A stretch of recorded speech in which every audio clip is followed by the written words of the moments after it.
오늘의 본문은 이렇게 시작합니다. 제자 중 여럿이 듣고 말하되 이 말씀은 어렵도다. 누가 들을 수 있느냐 한데 예수께서 스스로 제자들이 이 말씀에 대하여 수근거리는 줄 아시고 이르시되 이 말이 너희에게 걸림이 되었느냐. 우리가 지난 주일 함께 묵상한 말씀은 사실 조금 어려운 말씀이었습니다. 예수가 스스로 말씀하시기를 당신은 생명의 떡이다 이렇게 얘기를 했거든요. 내가 곧 생명의 떡이니라. 그리고 또 나는 하늘에서 내려온 살아있는 떡이니 사람이 이 떡을 먹으면 영생하리라. 내가 줄 떡은 곧 세상의 생명을 위한 내 살이니라 하시니라. 이렇게 말씀하셨고요.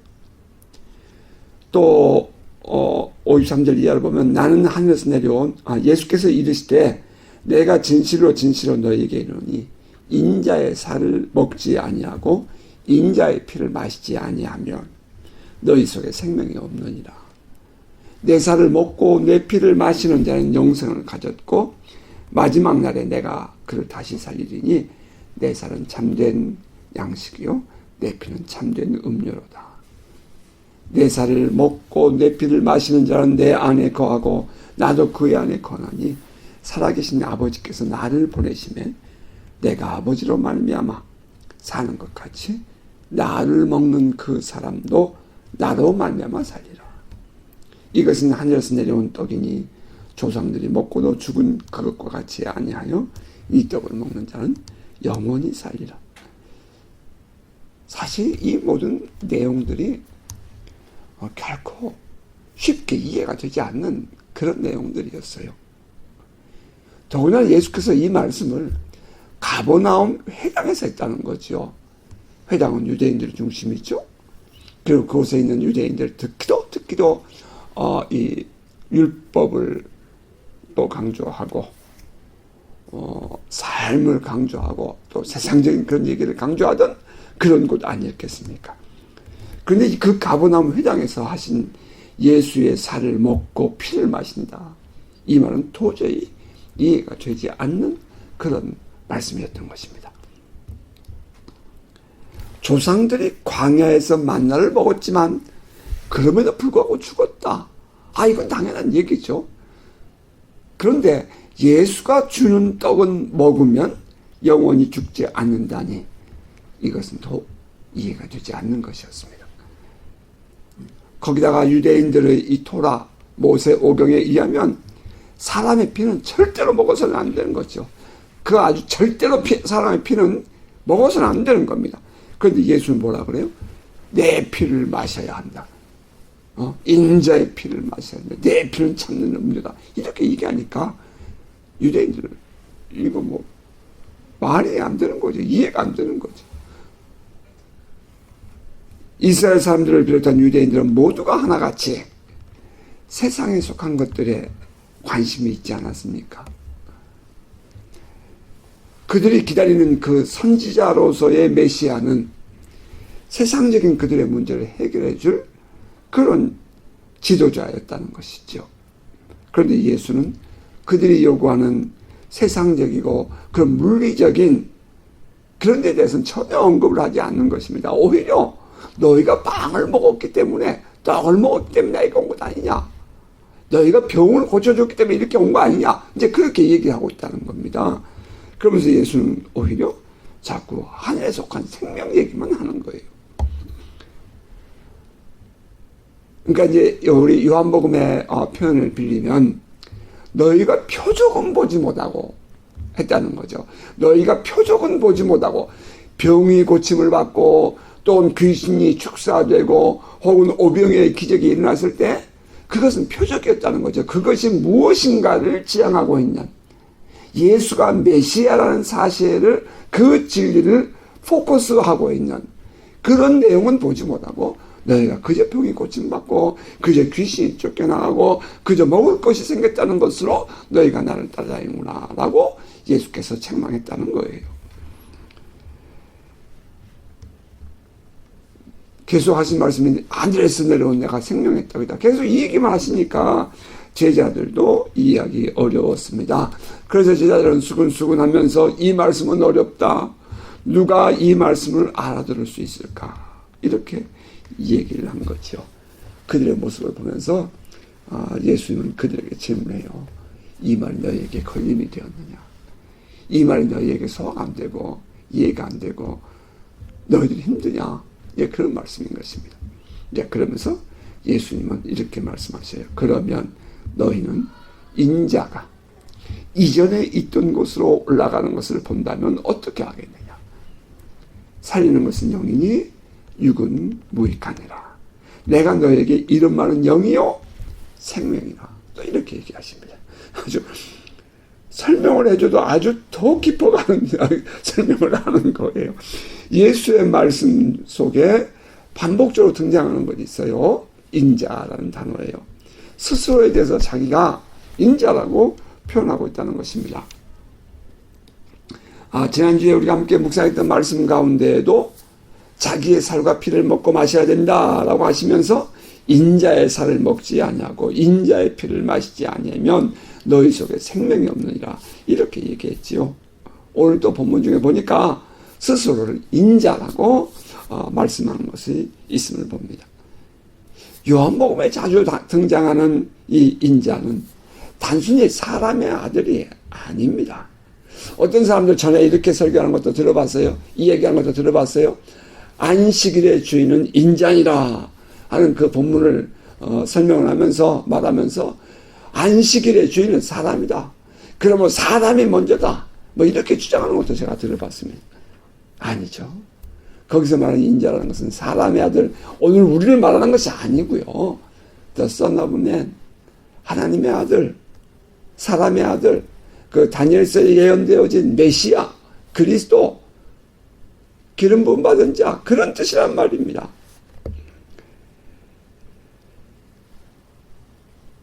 다윗의 씨, 다윗의 자손, 뭐 그런 뜻이죠. 예, 하나님 보좌의 우편에 앉으신 바로 그 The Son of Man, 그 인자. 구약의 이름입니다, 사실. 인자라는 것은 구약에서 메시아를 향해서 지칭하는 이름이에요. 구약의 이름이에요. 예수는 스스로 자의식이 분명했단 말입니다. 그런 하나님의 아들이요, 성경에 예언되어진 그 인자였습니다. 이나여 그는 스스로 자기가 하늘에서 내려온 자임을 알았고요. 그래서 자주 하늘에서 내려온이라는 수식어를 사용하기도 합니다. 하늘에서 내려온 생명의 떡이다. 왜 하늘에서 내려온다고 여러분 말씀드렸죠? 이 땅에서 나는 그 떡은 우리를 영혼으로 인도하지 못해요. 영혼으로 인도하기 위해서는 하늘에서 내려온 떡이 한다는 거죠. 그래서 예수는 반복해서 요한복음에 보면은 나는 하늘에서 내려온 자다. 하늘에서 내려온 떡이다. 이렇게 말한다는 거예요. 또 그 하늘에서 내려왔다라는 그 단어 뒤에 들은 게 뭐예요? 나는 메시아다. 나는 그리스도다. 그 성경에 예언되어진 그 메시아다. 이렇게 얘기하고 있는 것이다. 이 말입니다. 땅에서 주는 생명, 이 생명은 죽지만 하늘에서 내려온 자가 주는 생명은 죽지 않는다. 예수는 그렇게 말씀하셔요. 예수는 제자들에게 만일 내가 하늘로 올라가 이전에 있던 곳으로 가는 것을 본다면 믿을 수 있겠느냐. 이전에 있던 곳이 어디죠? 이전에 있던 곳은 바로 하나님 보좌 우편인 것입니다. 그래서 우리가 사도신경을 고백할 때도 부활하사 하늘에서 하나님 보좌 우편에 앉으시고라고 우리가 고백을 해요. 바로 그곳이 원래 메시아가 그리스도가 The Son of Man이 앉아있었던 자리라 이 말이에요. 그래서 예수께서 지금 제자들께 말씀하신 거죠. 인자가 이전에 했던 곳으로 하늘에 올라가면 어떡하겠느냐. 이제 그렇게 물었다는 것입니다. 그러면서 하신 말씀이 살리는 것은 영이니 육은 무익하다. 지금까지 사람들은 육을 위해서 예수를 따라다녔습니다. 그런데 예수는 그 육은 무익하다 이렇게 말씀하신 거죠. 이게 또 함께 있는 사람들을 분노케 하거나 당황케 하는 것입니다. 그들은 지금 예수님께서 떡을 만들었어요. 그러니까 예수를 따라다니는 거예요. 경제적인 문제를 해결해 줄 수 있다고 생각하는 거죠. 예수께서 병을 고쳤어요. 그래서 많은 사람들이 환자들을 들쳐매고 들쳐업고 저 이 베스다 들려까지 예수님 그쪽으로 가는 것을 보면서 달려가는 거예요. 없고 예수를 따라다니는 이유가 그런 것이었다 이 말이에요. 그런데 예수는 하신 말씀이 뭐라고 그래요? 육은 무익하다. 이렇게 얘기하는 거예요. 성경은 이렇게 계속됩니다. 그러나 너희 중에 믿지 아니하는 자들이 있느니라 하시니 이는 예수께서 믿지 아니하는 자들이 누구며 자기를 팔 자가 누구인지 처음부터 아심이로라. 솔직히 우리도 믿음 없는 사람을 알 수 있는데, 그죠? 우리도 같이 예배를 드리고 우리도 같이 사람들을 만나보면 그리스도인이라고 내가 교회 다닌다고 말하지만 저 사람이 진짜 믿음의 사람인지 아닌지 우리도 알 수 있는데 예수님이 더 말할 것 있겠습니까? 육에 속한 사람은 영에 속한 일을 깨닫지 못합니다. 함께 섞여서 신앙생활을 하지만 어떤 사람들은 믿음이 쑥쑥 자라는 것이 보이는 사람이 있는 반면에 어떤 사람들은 전혀 말씀에 들어가지가 않고 튀어나오는 사람들이 있는 것을 봅니다. 똑같은 설교를 듣고도 다른 소리 하는 거예요. 성경을 가지고 이야기는 하지만 전혀 엉뚱한 소리를 하는 사람들도 있더라는 것입니다. 자기 주장, 자기 생각, 자기 고집으로 예수를 믿는 사람들이에요. 오직 그들의 관심은 세상적인 것, 세속적인 목적을 위해 예수를 따르는 것입니다. 마치 예수를 따라다니던 사람들처럼 말입니다. 예수는 따라다니는데 전혀 엉뚱한 데에 관심을 가지고 예수를 따라다니는 거예요. 그러니까 예수께서 지향하고 예수께서 바라보는 방향을 같이 보는 것이 아니라 예수님은 지금 하늘나라를 바라보고 있는데 그들은 계속 고개 숙여 땅만 보고 있는 거예요. 예수님은 계속 생명에 대한 얘기를 하고 있는데 그들은 계속 삶에 대한 것만 자기들 생각만 계속 하고 있는 거예요. 하나님과의 관계를 얘기하고 있는데 이들은 계속 사람들과의 관계만 얘기하고 있는 거예요. 참 답답할 일이죠.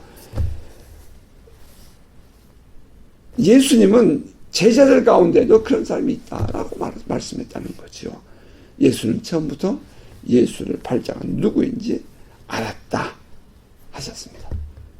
자, 성경은 또 계속돼요. 또 이러시되 그러므로 전에 너희에게 말하기를 내 아버지께서 오게 하여 주지 아니하시면 누구든지 내게 올 수 없다 하였노라 하십니다.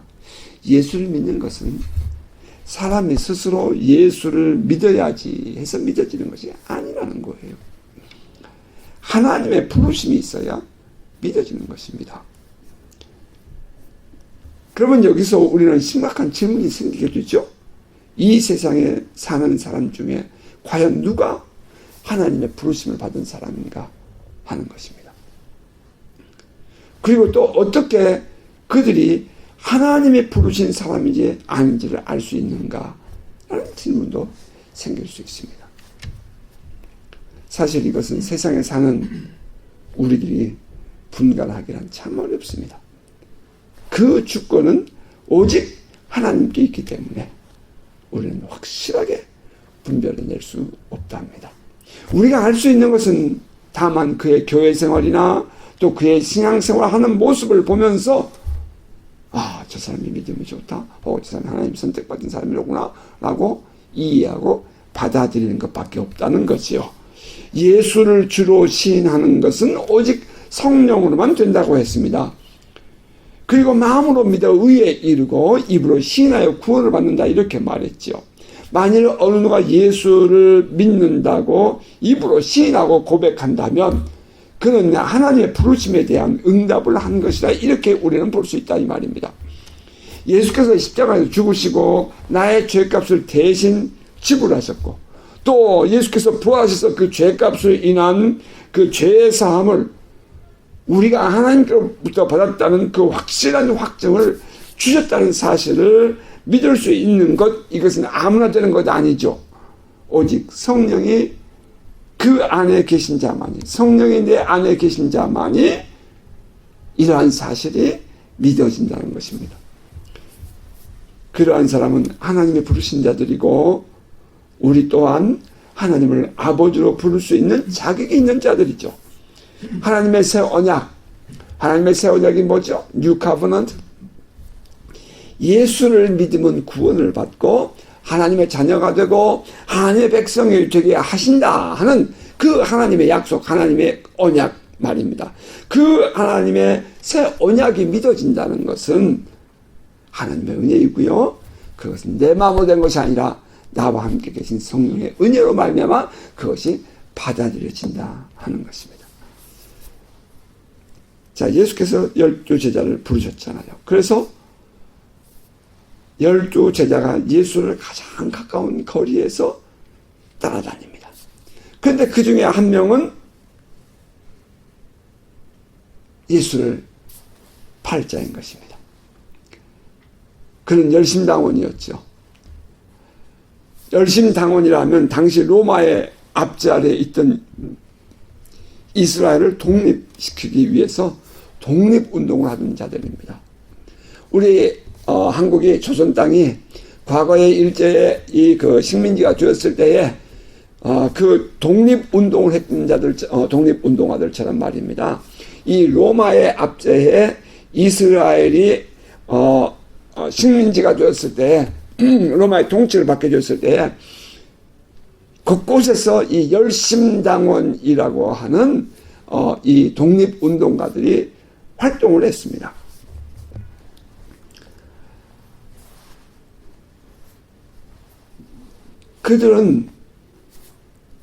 그들을 이끌어서 로마로부터 해방시켜줄 메시아를 기다립니다.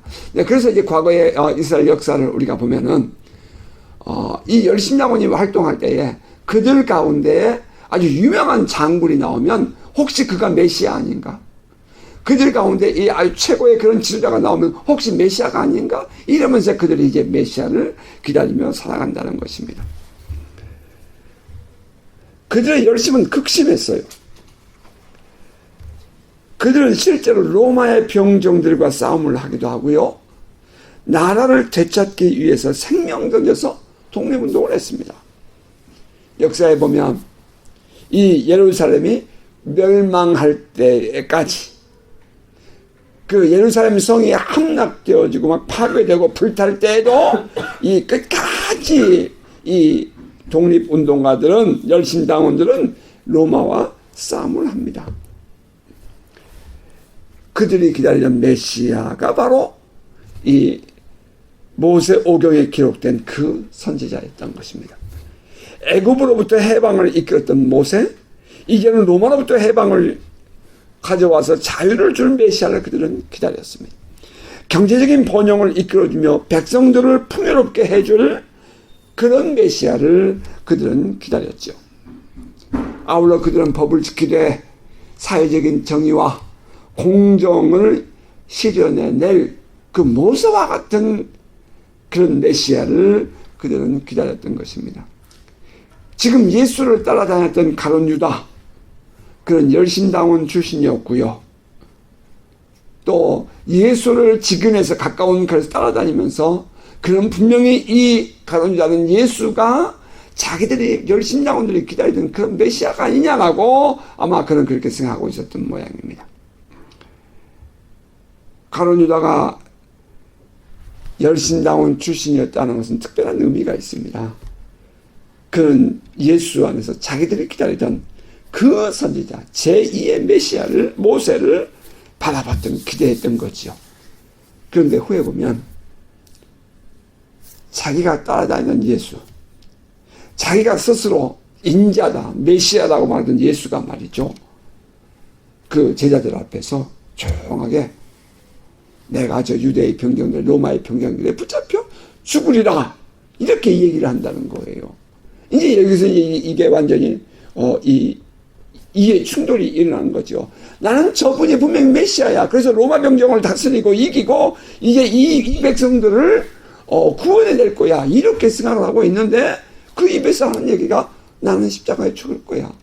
십자가에 죽는다는 것은 이것은 하나님의 저주를 받아 죽는 것인데 더구나 로마에게 내가 이거 붙잡힐 거야. 뭐 이런 얘기를 하니까 어떻게 죽으실 것을 얘기했단 말이죠. 그렇게 얘기를 하니까 이 가룟 유다가 마음이 뒤집어집니다.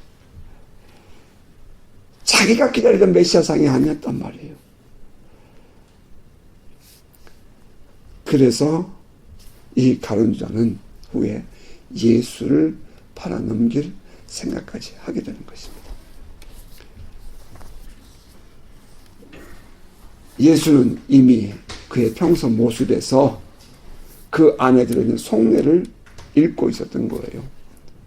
저가 진정으로 지금 신앙으로, 저가 진정으로 나를 메시아로 그렇게 보고 따라온 것이냐, 아니면 저 열심장원들이 가지고 있는 그런 눈을 가지고 바라보고 있는 것이냐. 예수는 그것을 알고 있었던 것입니다. 자, 이제 성경 조금 더 내려가면서 읽어보십시다. 66절입니다. 그때부터 그의 제자 중에서 많은 사람이 떠나가고 다시 그와 함께 다니지 아니하더라. 이제 내가 생명의 떡이다. 그 어려운 얘기를 들었던 그들이 수근수근 하다가 예수께서 더 미국에 빠지는 소리를 하니까 이제 사람들이, 주변에 있던 사람들이 떠나가는 거예요. 그때부터 그의 제자 중에서 많은 사람이 떠나가고 다시 그와 함께 다니지 아니하더라. 여기의 제자라는 이 말은 12제자를 칭하는 것이 아니라 예수를 가까이에서 따라다녔던 사람들을 말합니다. 12제자들도 예수의 말씀이 어려웠잖아요. 그러니 함께 예수 주변에 따라다니는 사람들이 또 말할 것 있겠습니까? 그들은 예수의 말씀을 들으며 살리는 것은 영이니 육은 무익하니라 라는 말에 어쩌면 마음이 찔렸을지도 모릅니다. 그들은 여전히 먹는 것과 병을 고치고 귀신을 쫓아내는 것 때문에 예수를 따르고 있었거든요.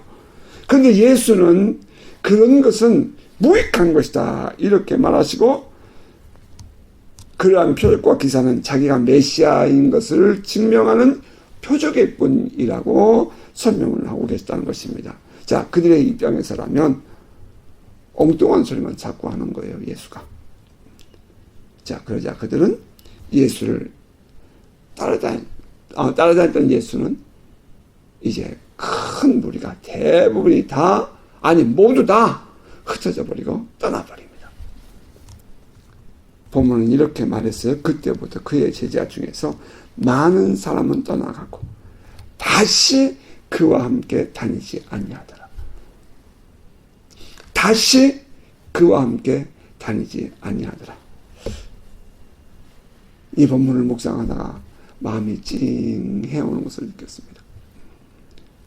자기들이 기대했던 것이 얻어지지 않을 때 그들은 수없는 말들을 수군거렸고 오히려 믿음 약한 사람들을 넘어뜨렸고 자기도 떠나고 그들도 신앙생활하지 못하도록 하더라 이 말입니다. 참 가슴 아픈 일이죠. 다시 그와 함께 다니지 아니하더라. 그 말 속에는 그들만이 예수를 따르지 아니한 것이 아니라 또 다른 많은 주변의 사람들에게도 영향을 주었고 다시 예수를 따르지 못하도록 했다라는 그런 이 내포된 함의가 그 속에 들어있는 것입니다. 그들은 예수로 말미암아 병 고침을 받고 귀신이 쫓겨남을 받았고 오병의 기적을 체험한 사람들입니다. 기대했는데 못 얻은 것이 아니라 기대해서 얻었던 사람들이에요. 하지만 그들은 다시 예수와 함께 다니지 않았다 라고 성경은 말합니다. 예수께서 베세다 들녘에 있다는 소식을 듣고 사람들이 이 건너편 베다니에서 배를 타고 예수를 또 만나러 가기도 하잖아요. 예수께서 저 멀리 해안가에 지금 배를 타고 가는 모습을 보고 마을 동네에서 사람들이 환자들을 들쳐업고 달려서 뛰어서 베세다 그 들녘으로 가잖아요.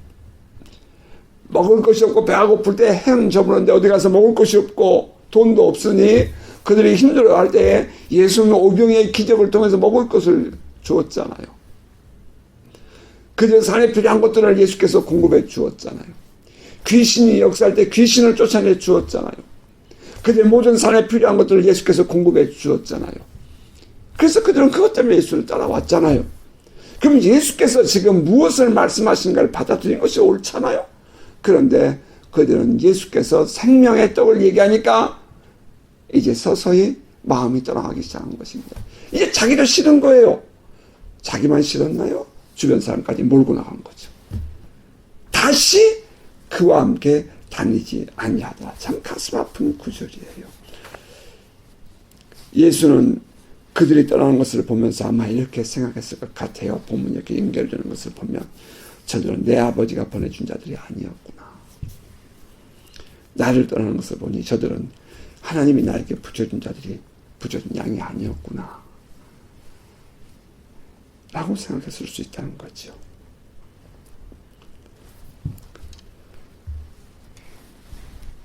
이제 결국 12제자만 남고 다 떠났습니다.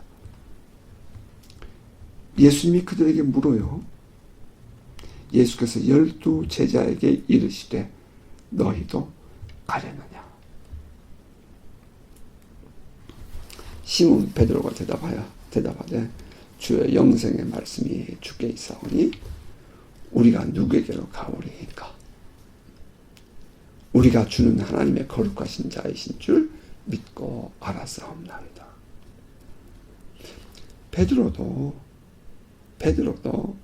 예수께서 가르치신 그 가르치심이 어렵다고 말했어요. 베드로도 그 제자들과 함께 누가 저만 알아들을 수 있을까? 그렇게 말했단 말이에요. 그런 그가 지금 이렇게 말하잖아요. 믿고 알았사옵나이다. 믿고 알았사옵나이다. 알고 믿은 것이 아니라 이 말이에요. 이해가 돼서 내가 믿은 것이 아니란 말이에요. 믿고 아는 것입니다. 여러분 이 순서가 중요해요. 어렵다. 아유 어려워. 아유 그냥 뭐 말지 뭐. 아니요. 이 생명을 주는 이 말씀은 아니란 말이에요. 이해가 되는 것이 아니란 말이에요. 그러면 믿어야 한다는 거죠. 그래서 이 사도 베드로가 말해요. 예수님의 제자 베드로도 그렇게 말해요. 우리가 주는 하나님의 거룩하신 자이신 줄 믿고 알았사옵나이다. 이렇게 말하고 있는 거죠. 사람들은 이해가 되지 않아 믿음이 안 생기다. 믿을 수 없다. 좀 쉽게 말해라. 이렇게 말해요. 하지만 그것은 정당한 믿음의 순서는 아닙니다. 이해가 되지 않아서 믿을 수 없는 것이 아니라 이제 믿을 수 없으니 이해가 되지 않는 것입니다. 이제 믿음의 눈이 떠지기 시작하면 서서히 그것이 알아지는 거예요. 먼저 믿어야 합니다. 아는 것을 왜 믿습니까? 알면 굳이 믿을 필요가 없죠. 그죠? 알면 굳이 믿을 필요가 없지요. 아직 경험되지 않은 것이기 때문에 믿는 것 아닙니까? 하나님 나라의 것들은 아직 경험되지 않은 것이 많습니다. 초자연적인 것들, 영적인 일들, 하나님의 아들이라는 표적과 기사들, 병 고침과 기적들, 이 모든 것을 우리는 다 경험할 수 없습니다. 이 땅에 사는 우리는 아주 조금 경험하고 주님께 가는 것 아니겠습니까? 살아계신 주님을 경험하는 아주 작은 간증에도 우리는 놀라고 믿음을 새롭게 하지 않는가요?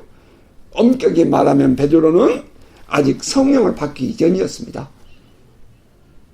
베드로는 아직 성령을 받기 이전이에요. 그러니 믿고 알았다 하는 이 말이 정직한 표현일 것입니다.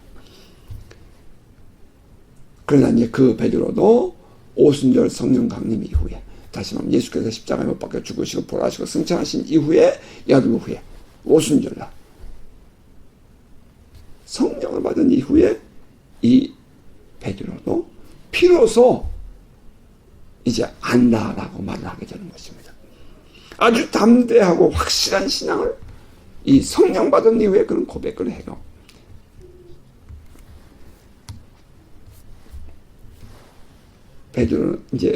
베드로의 그때 그 설교나 간증이나 그 내용을 보면 확실하게 저는 예수를 안 자라고 우리는 이해할 수 있는 거죠.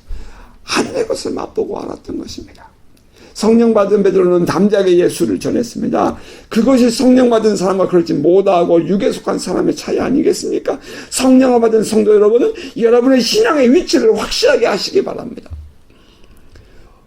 어렴풋하게 여러분이 가지고 있으니까 공격이 오는 거예요. 뭔가 분명하지 않으니까 이 말에도 귀가 솔깃 저 말에도 솔깃 그런다 이 말입니다. 성령을 받은 여러분 육체에 속한 자가 아닙니다. 여러분은 하나님의 자녀입니다. 하나님의 백성이에요. 하나님께서 관심을 가지고 있는 자들이란 말이에요. 내가 너를 지명하여 불러내니 너는 내 것이라고 말씀하신 자들이라 이 말이에요. 너는 내 것이다. 너는 내 것이다. 인친자라 이 말이에요. 인이 뭐죠? 도장을 찍었다 이 말입니다. 목장에 있는 그 목장주들이 자기의 소의 소유를 확인하기 위해서 엉덩이에다가 히프에다가 불로 인장을 찍지 않습니까? 우리는 하나님께 인침을 받은 자들이에요. 하나님의 자녀라는 이 성령의 은혜를 받은 자들이에요. 그 믿음의 자리를 여러분이 분명하게 지키시길 바라요. 여러분이 거기서 왔다 갔다 하면은 여러분이 이 육에 속한 자들 또 이 세상적인 그런 말들로 말미암아 여러분 흔들리게 되는 것입니다. 나의 자리가 분명하지 않기 때문에요. 자의식이 분명하지 않고 자존감이 분명하지 않기 때문에 흔들리는 거예요. 그래서 이거 보면 이것이 좋아 보이고 저거 보면 저것이 좋아 보이고 그렇게 보인다 이 말이죠.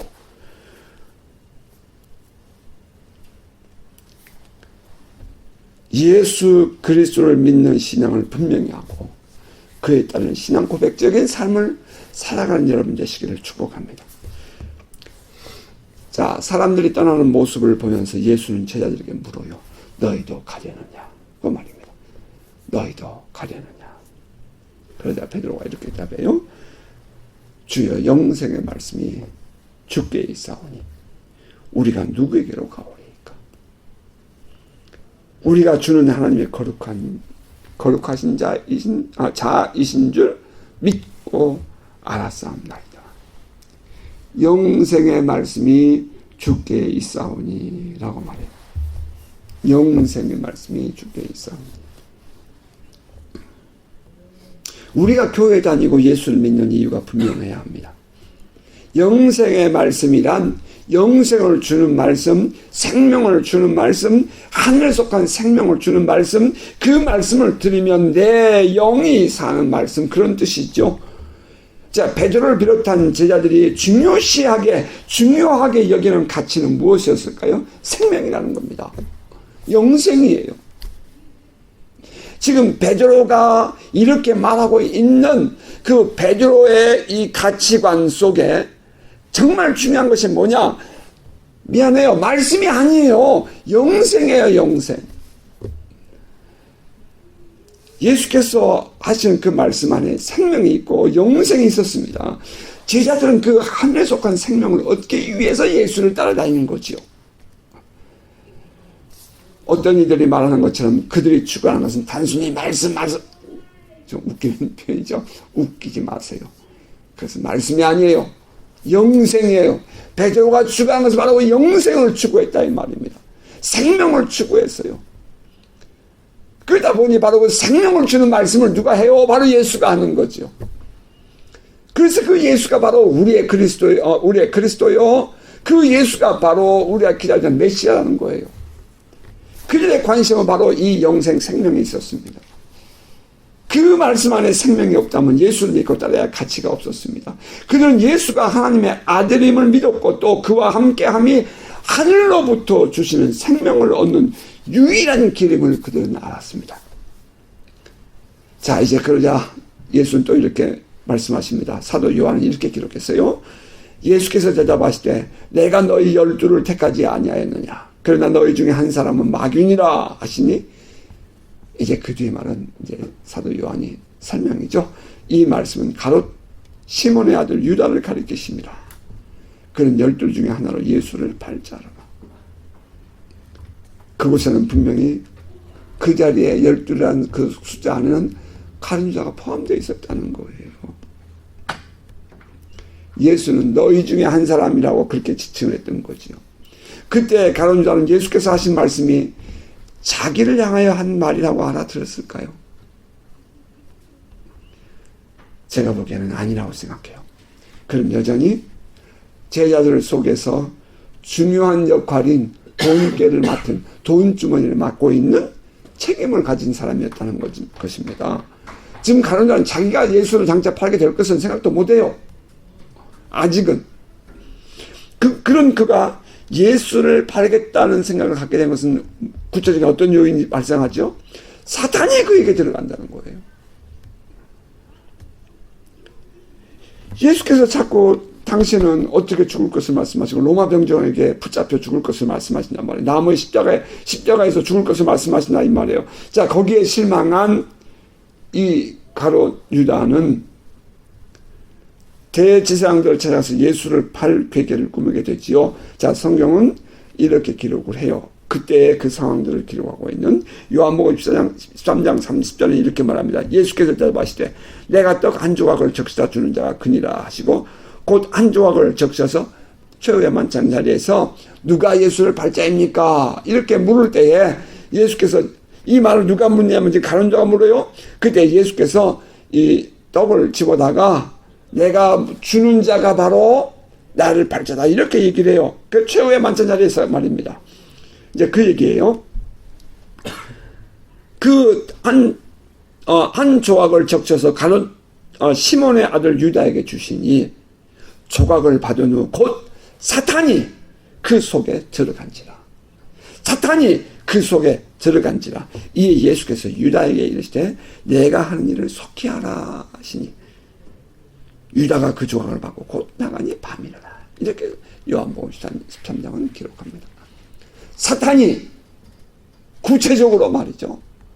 가룟 유다에게 들어가서 유다로 하여금 예수를 팔겠다 이 말이에요. 자, 누가복음도 이렇게 말했죠. 12 중에 하나인 가룟인이라 부르는 유다에게 사탄이 들어가니 이에 유다가 제사장들과 성전 경비장들에게 가서 예수를 넘겨줄 방도를 의논하며 자, 예수에게 실망한 가룟 유다는 사탄의 주목거리가 됩니다. 여러분 잘 보셔야 돼요. 예수에게 실망한 가룟 유다는 사탄의 주목거리가 돼요. 처음부터 이 가룟 유다가 예수를 발생한 건 아니죠. 실망했을 때. 우리의 마음을 우리가 지켜야 될 이유가 바로 그런 데 있어요. 실망했을 때. 분노할 때. 불안할 때. 불만족스러울 때. 내 믿음의 확고한 자리에 있지 못할 때 사탄이 들어온다는 말이에요. 사탄은 그에게 들어가 예수를 팔 생각을 하게 했습니다. 예수와 함께 만찬 자리에 있을 때는 예수 바로 옆에 붙어 있을 정도로 친근감 있게 행동했던 그가 아닙니까? 하지만 그 속에 사탄이 들어가니 예수를 팔 생각을 하는 것입니다. 그러니까 예수는 이미 그에게 예수를 팔 자라는 그 속에 예수를 팔 자라는 그 속내를 읽으셨습니다. 그리고 제자들에게 너희 중에 한 사람은 마귀니라 이렇게 말씀했다는 거죠. 자, 모두가 다 떠나고 이제 남은 12명의 제자뿐이었습니다. 그런데 그 중에 또 한 사람은 예수를 팔 마귀였다 하는 말입니다. 그것도 예수의 가장 가까운 자리에 앉을 만큼 신임을 받던 사람이 말입니다. 참 놀랍지 않습니까? 여러분 변함없는 믿음의 사람 되시기 바랍니다. 모두가 떠나는 분위기, 그래서 어수선한 분위기의 영성, 그런 분위기의 영성 속에서도 변함없이 예수 옆에 남아있던 제자들의 모습, 그들은 진정으로 예수가 누구인지 알았기 때문입니다. 믿고 알았사옵나이다. 믿음의 사람 되기를 축복합니다. 바라긴 성령께서 여러분에게 참된 믿음을 주시고 변화된 가치관과 세계관을 갖게 해주시기를 축복합니다. 생명, 영생의 중요함을 알고 믿음 안에 굳게 서는 성도가 되십시다. 자, 말씀 맺겠습니다. 예수의 살리는 것은 영이니 육은 무익하니라 하신 말씀을 깨닫고 바른 믿음에 서기를 바랍니다. 모두가 떠나버린 후에 예수께서 물으셨습니다. 너희도 가려느냐?